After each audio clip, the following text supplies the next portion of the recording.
Marcus Williams adjusted his hoodie and glanced at his younger sister Zura as they walked through the busy airport terminal. At 17, Marcus had learned to read people's faces, and he could already see the looks they were getting. Some passengers smiled politely, but others seemed to study them with curiosity or doubt. Zara, 15 and full of energy, bounced beside him with their boarding passes clutched in her hand. She had been talking nonstop about their surprise trip to Miami for the past hour. Their father had called them that morning with the news that he had booked them first-class tickets to visit their grandmother for her birthday. "I can't believe Dad got us first-class seats," Zara whispered excitedly as they approached their gate. "I've never flown anything but economy before." Marcus smiled at his sister's enthusiasm. Their father worked incredibly long hours, and family trips were rare. When he did surprise them with something special, it was always memorable. Marcus remembered the time their dad had somehow gotten them courtside seats to a Lakers game, or when he had arranged for them to meet their favorite singer backstage after a concert. The gate area was crowded with travelers heading to Miami. Business people typed on laptops, while families with young children tried to keep everyone entertained. Marcus and Zara found 2 empty seats near the window and settled in to wait for their boarding announcement. "Flight 447 to Miami will begin boarding in approximately 30 minutes, came the announcement over the intercom. "We'll start with our first class and premium passengers." Zara grinned at Marcus. "That's us." As they waited, Marcus noticed a flight attendant approaching their section. She was a middle-aged woman with perfectly styled blonde hair and a smile that seemed more professional than genuine. Her name tag read Jennifer, and she had the confident walk of someone who had been doing this job for many years. Jennifer stopped in front of their seats and looked down at the teenagers with a puzzled expression. "Excuse me," she said, her voice sweet but with an edge of suspicion. "Are you two traveling alone today?" "Yes, ma'am," Marcus replied politely. "We're flying to Miami to visit our grandmother." Jennifer's eyes moved to their boarding passes, which Zara was still holding.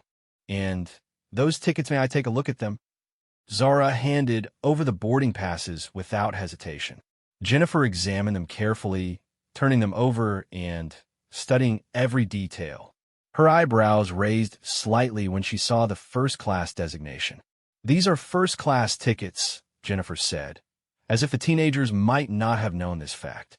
"Yes, our father bought them for us," Marcus explained, sensing something was wrong but not sure what. Jennifer's expression grew more skeptical. "Your father bought first-class tickets for 2 teenagers to travel alone? That's quite expensive. Are you sure these tickets are legitimate?" Marcus felt his stomach tighten. He had experienced this kind of questioning before, usually in stores or restaurants where people seemed surprised that he and his sister could afford to be there. But this felt different. This felt more serious. "Of course they're legitimate," Zara said, her excitement beginning to fade into confusion. "Why wouldn't they be?" Jennifer didn't answer directly. Instead, she walked away toward the gate counter, taking their boarding passes with her. Marcus watched as she spoke in hushed tones with 2 other airline employees. All 3 kept glancing back at Marcus and Zara. "What's going on?" Zara whispered to her brother. "Why did she take our tickets?" "I don't know," Marcus replied, but he had a sinking feeling he understood exactly what was happening.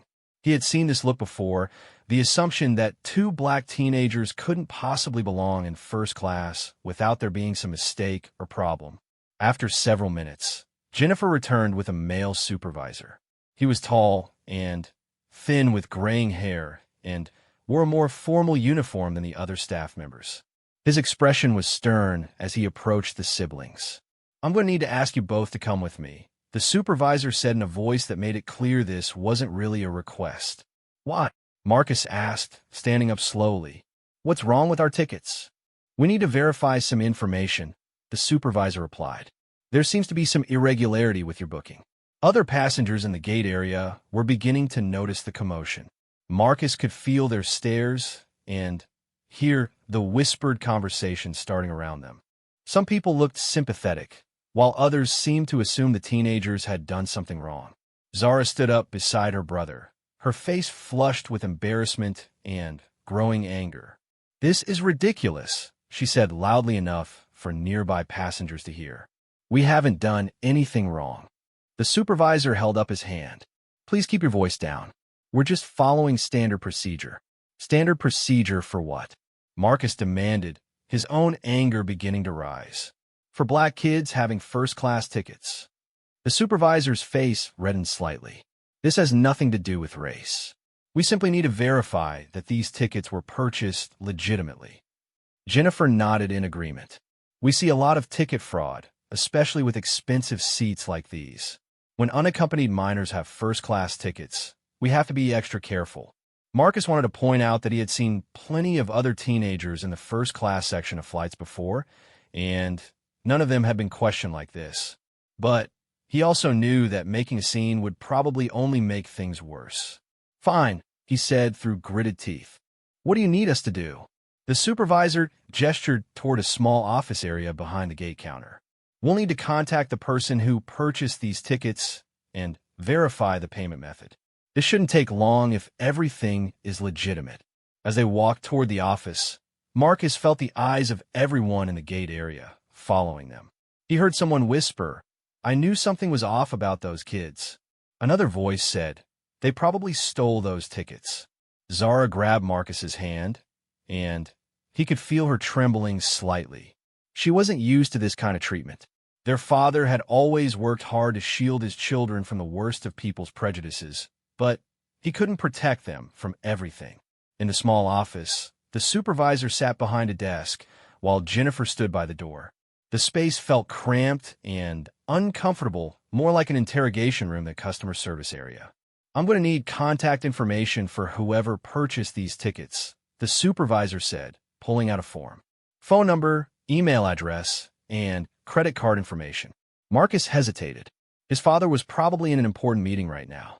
David Williams was the CEO of a major company, and his schedule was usually packed with back-to-back appointments.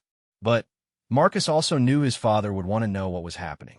"I can give you my father's phone number," Marcus said, "but he's probably in meetings right now." "We'll try anyway," the supervisor replied. "What's the number?" Marcus recited his father's direct office line. The supervisor dialed the number and put on speakerphone. After several rings, the call went to voicemail. "Hello, you've reached David Williams. I'm currently unavailable, but if this is an emergency, please contact my assistant Sarah at extension 4447. Otherwise, please leave a message and I'll return your call as soon as possible." The supervisor hung up without leaving a message. "We'll need to try another number. Do you have a cell phone?" "He doesn't like to be interrupted on his cell phone during work hours," Marcus explained. "Can't you just check with your computer system? The tickets were purchased through your website." Jennifer shook her head. "Our system shows the tickets were purchased, but we need to verify with the cardholder directly." Company policy. Marcus could see that his sister was getting more upset by the minute. Zara had always been sensitive to unfairness, and this situation was clearly bothering her deeply. He wished their father would call them back, but he knew David Williams was probably in some boardroom right now, completely unaware of what his children were going through. The supervisor tried calling the assistant's extension, but she was also unavailable. "We're going to have to ask you both to wait here until we can reach your father," he said. "The flight will be boarding soon, and we can't allow you to board without verification." "This is insane," Zara burst out. "We're going to miss our flight because you think we stole our tickets." "Nobody said anything about stealing," Jennifer replied quickly. "We're just being cautious." But Marcus could see the truth in her eyes. That was exactly what they thought. They looked at two black teenagers with expensive tickets and immediately assumed something criminal was going on. He had experienced this kind of prejudice before, but never quite so blatantly. As they sat in the uncomfortable silence of the small office, Marcus pulled out his phone. He knew his father kept his phone on vibrate during meetings, but he also knew that multiple calls from his children would get his attention eventually. He sent a quick text message. "Dad, we're at the airport and they won't let us board our flight. They think our tickets are fake. Please call as soon as you get this." Then he tried calling his father's cell phone. The call went straight to voicemail, which meant his father was probably in an important meeting with his phone turned off. The boarding announcement for their flight echoed through the terminal. Flight 447 to Miami is now boarding first class and premium passengers. Zara looked at Marcus with tears in her eyes. We're going to miss Grandma's birthday party.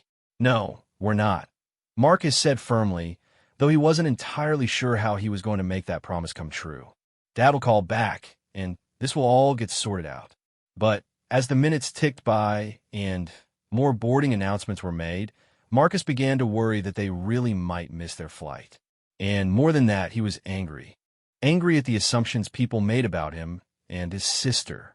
Angry at the way they were being treated like criminals for having nice things that their father had worked hard to provide for them. He tried his father's number again, and this time, miraculously, David Williams answered on the second ring. Marcus? What's wrong? I saw your text. The relief in Marcus's voice was evident as he explained the situation to his father. He could hear the anger building in David Williams's voice as he listened to what was happening to his children. Put whoever's in charge on the phone, David said, his voice deadly calm in a way that Marcus recognized meant his father was furious. Right now, Marcus handed the phone to the supervisor with a mixture of relief and anticipation. He had heard that tone in his father's voice before, and it usually meant someone was about to have a very bad day. The supervisor took the phone casually, clearly not expecting anything more than a routine verification call. Hello, this is James Mitchell, gate supervisor for Flight 447. We just need to verify some ticket information for your children. There was a pause, and then Marcus could hear his father's voice even though the phone wasn't on speaker. David Williams was speaking in that controlled, measured tone that Marcus knew meant trouble for whoever was on the receiving end. Let me make sure I understand this correctly. David's voice came through clearly. You have detained my 2 teenage children because you believe their first-class tickets might be fraudulent. James Mitchell's expression began to change as he realized this wasn't going to be the simple conversation he had expected. Well, sir, it's standard procedure when we have unaccompanied minors with expensive tickets. We just need to verify. Standard procedure? David's voice cut him off. Let me ask you something, Mr. Mitchell. How many other unaccompanied minors have you detained today for ticket verification? The supervisor glanced nervously at Jennifer, who was shifting uncomfortably by the door. Sir, every situation is different. That's not what I asked. How many other teenagers did you pull aside today to verify their tickets? The silence stretched uncomfortably long. Marcus could see sweat beginning to form on the supervisor's forehead. We don't track those statistics, sir. I see. And, in your professional opinion, what specifically about my children made you suspect ticket fraud? James Mitchell was clearly struggling now. Sir, as I explained to your son, when we see expensive tickets purchased for minors, especially first-class seats, we have to be extra cautious about. Stop right there. David's voice was now ice cold. Let me save us both some time. My name is David Williams, and I'm the Chief Executive Officer of Williams Industries. You may have heard of us. We're one of your airline's largest corporate accounts. We spend approximately $4.7 million annually on airline travel through your company. The supervisor's face went pale. Even Jennifer took a step back from the door. Now, David continued, I want you to pull up the booking confirmation for those tickets. The confirmation number is RT4429X. Pull it up right now. With shaking hands, James Mitchell typed the confirmation number into his computer. His eyes widened as he read the screen. The tickets were purchased with a Black American Express Centurion card, David continued. The billing address is registered to my home in Beverly Hills. The phone number on the account is the same number you just called. Are you telling me this still seems suspicious to you? Marcus watched as the supervisor's face went from pale to red with embarrassment. Jennifer was now studying her shoes intently, clearly wishing she was anywhere else. Sir, we were just following protocol. No, you weren't following protocol. You made an assumption based on my children's appearance, and now you're trying to justify it with company policy. Let me ask you another question. What's the average age of passengers in first class on your flights? I don't have those numbers readily available. I do. Because my company tracks travel demographics for our corporate accounts. The average age of first-class passengers on domestic flights is 34 years old. That means roughly 20% of your first-class passengers are under 30. Many of them are teenagers traveling with family money, college students with wealthy parents, or young professionals. Do you question all of them? The supervisor didn't answer, but his silence was answer enough. David's voice became even more controlled, which Marcus knew was a bad sign for the airline employees. Here's what's going to happen. You're going to personally escort my children to their seats. You're going to apologize to them in front of every passenger who witnessed this discrimination. And then you're going to call your supervisor and explain why Williams Industries received such appalling customer service today. Sir, I understand you're upset, but upset? For the first time, David's voice rose slightly. Mr. Mitchell, you haven't even begun to see upset. Do you have any idea what you've done here? You've racially profiled 2 honor students, assumed they were criminals based on their appearance, and subjected them to public humiliation in front of hundreds of passengers. Marcus could see other airline employees gathering outside the office door, clearly aware that something serious was happening. Word was spreading quickly through the gate area. Furthermore, David continued, you've done this to the children of someone who could single-handedly impact your company's revenue significantly. But that's not even the worst part.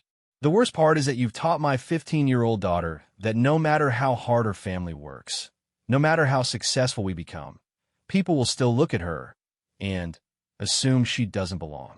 Zara wiped tears from her eyes as she listened to her father defend them. Marcus put his arm around his sister's shoulders, feeling a mixture of pride in their father and anger at the situation they were in. Sir, we certainly didn't mean any. James tried to interrupt. Oh, but you did mean it. Every action you took was deliberate. You saw 2 black teenagers with expensive tickets and immediately assumed fraud. You didn't check your computer system first. You didn't verify the purchase details. You went straight to treating my children like criminals.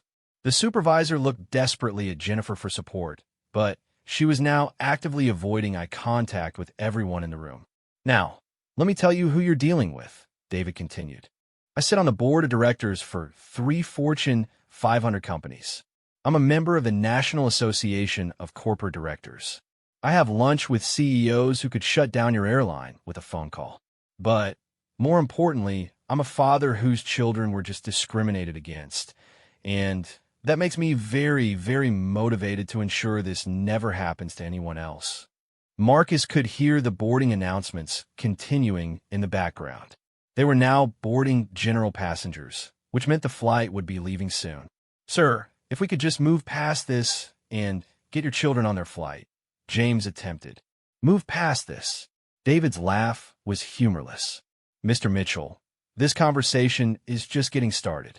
Put me on speakerphone. I want everyone in that office to hear what I'm about to say. The supervisor reluctantly activated the speaker function, and David's voice filled the small room with crystal clarity. My children will board that flight, and they will be treated with the respect and courtesy that every passenger deserves. But this incident will not end there. I will be contacting your corporate headquarters within the hour. I will be speaking directly with your CEO, who happens to be a personal acquaintance of mine. I will be filing formal complaints with the Department of Transportation and the Federal Aviation Administration. The room was completely silent except for David's voice coming through the speaker. I will also be posting about this experience on every social media platform I have access to. My LinkedIn account alone has over 200,000 followers, many of whom are business leaders who regularly book corporate travel. I wonder how many of them will continue using your airline after they hear about how you treat children. Jennifer finally spoke up, her voice barely above a whisper. Sir, perhaps you can start by escorting my children to their seats immediately. And you can pray that this flight takes off on time, because if they miss their connection because of your discrimination, the consequences for this airline will be severe. James Mitchell was now visibly sweating. Of course, sir. We'll take care of everything right away. Furthermore, I want the names and employee identification numbers of everyone who was involved in this incident. I want to know who made the decision to detain my children, who supported that decision and who failed to intervene when it became clear that discrimination was taking place. The supervisor scrambled to write down information while Jennifer pulled out her phone, presumably to contact her superiors. "One more thing," David added, his voice now deadly serious. "If any airline employee retaliates against my children during this flight or any future flight, if they receive anything less than exemplary service, or if this incident somehow appears in their permanent travel records, I will consider it a continuation of the original discrimination, and my response will be proportional to that continued mistreatment." Marcus couldn't help but feel a surge of pride in his father. David Williams had built his company from nothing, starting with a small tech startup in his garage 20 years ago. He had faced plenty of discrimination and closed doors along the way, but he had never let it stop him from achieving his goals. And now he was using that success and influence to protect his children. "Do I make myself clear?" David asked. "Yes, sir. Completely clear," James replied quickly. "Good. Now put my son back on the phone." Marcus took the phone from his supervisor, who looked like he wanted to disappear into the floor. "Dad, are you and Zara okay?" "We're fine. Just angry and embarrassed." "You have nothing to be embarrassed about. Hold your heads high. You did nothing wrong, and everyone in that airport is about to know it." Marcus could hear the love and fury in his father's voice. "What should we do now?" "Get on that plane. Enjoy first class. Take pictures of your trip and post them online. Show the world that you belong wherever you choose to be." "And Marcus?" "Yes, sir. Take care of your sister. This might be harder on her than she's letting on." "I will, Dad. I love you both. Have a wonderful time with your grandmother. And don't worry about any of this. I'm going to handle everything from here." As Marcus hung up the phone, he noticed that James Mitchell was already on his radio, speaking quickly to someone in hushed, urgent tones. Jennifer had stepped outside the office and was making phone calls of her own. Shall we get you to your seats?" James asked nervously. Marcus and Zara followed James Mitchell out of the office, and immediately every eye in the gate area turned toward them. The supervisor's nervous energy was palpable as he walked ahead of them, clearly aware that his career was probably in serious jeopardy. "Ladies and gentlemen," James announced loudly enough for everyone in the gate area to hear, "I need to make a public apology to these two passengers. We made an error in our security procedures, and I sincerely apologize to Marcus and Zara Williams for any inconvenience or embarrassment we may have caused." The announcement created a buzz of whispered conversations throughout the waiting area. Some passengers looked sympathetic, while others seemed curious about what had happened. Marcus held his head high as they walked toward the boarding gate, just as his father had instructed. Jennifer appeared with their boarding passes, her hands slightly shaking as she handed them over. "Your seats are 2A and 2B, she said quietly. "The flight attendants have been informed that you'll be boarding now." As they walked down the jet bridge toward the plane, Marcus could hear James Mitchell behind them on his phone. "Yes, sir. We need corporate involved immediately. The passenger is David Williams, CEO of Williams Industries." "Yes, that Williams Industries." "No, sir, this is not a drill." At the airplane door, the lead flight attendant greeted them with a warm but clearly nervous smile. "Welcome aboard, Mr. and Ms. Williams. I'm Sarah, and I'll be taking care of you today. If there's anything you need during the flight, anything at all, please don't hesitate to ask." Their first-class seats were luxurious leather recliners with plenty of space and personal entertainment screens. As they settled in, Marcus noticed that several crew members kept glancing in their direction, and he could see them whispering among themselves. "Marcus," Zara whispered, "do you think Dad is really going to get those people fired?" Marcus looked at his sister, remembering what their father had told him about taking care of her. "Honestly, probably. Dad doesn't make threats he doesn't intend to keep." A few minutes later, Sarah approached their seats with a tray of complimentary drinks and snacks. "These are our premium selections," she explained, "and I wanted to personally ensure that your flight experience today exceeds your expectations. Marcus accepted a soft drink while Zara chose sparkling water. As they sat there, Marcus's phone buzzed with a text message from his father. Just spoke with airline CEO. Changes are already being made. Enjoy your flight. Love you both. 20 minutes after takeoff, Marcus noticed increased activity among the crew members. They were making more phone calls than usual, and several of them looked stressed. Sarah approached their seats again. I hope you're comfortable, she said. And I want to let you know that our corporate office has asked me to personally ensure that you have an exceptional experience today. Thank you, Marcus replied. We appreciate that. As the flight progressed, Marcus and Zara were treated to a level of service that went beyond typical first-class treatment. They were offered multiple meal options, extra snacks, and the crew checked on them frequently. It was clear that word about their father's influence had spread throughout the airline. During the flight, Marcus decided to check social media on the airplane's Wi-Fi. He wasn't surprised to find that his father had already posted about their experience on LinkedIn. The post was professional but firm, describing the incident without naming specific employees but clearly identifying the airline. Today, my children experience firsthand why we still need to have conversations about implicit bias and discrimination in corporate America, the post began. When two honor students with perfect travel records are detained and questioned because first-class tickets seem suspicious given their appearance, we have a problem that goes beyond customer service. The post already had hundreds of comments and shares. Business leaders, celebrities, and regular people were expressing outrage and sharing their own similar experiences. Marcus scrolled through the responses, feeling a mix of validation and sadness that so many others had faced similar discrimination.